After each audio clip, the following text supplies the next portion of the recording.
श्री स्वामी समर्थ.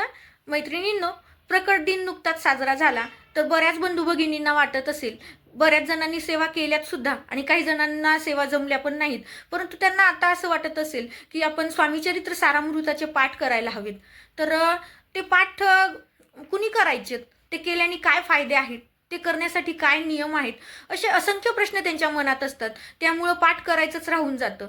तर असं जर कुणाला वाटत असेल आणि तुमच्या मनामध्ये जर भीती असेल की याच्यासाठी नियम काय आहेत किंवा हे आपण करायला चालतं का, असे काही प्रश्न असतील, त्या माहितीचा सविस्तर व्हिडिओ मी रेखा जगदंबे ह्या आपल्या चॅनलवरती अपलोड केलेला आहे. मी खाली लिंक देते, आवर्जून व्हिडिओ स्किप न करता पहा. तुमच्या सगळ्या प्रश्नांची उत्तरं मिळतील. आणि निश्चितच प्रकट दिन जरी झालेला असला तरी सुद्धा वर्षभर आपल्याला महाराजांच्या सेवेत राहायचंय.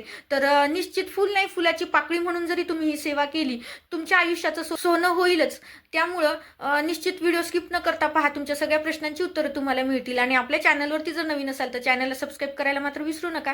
श्री स्वामी समर्थ.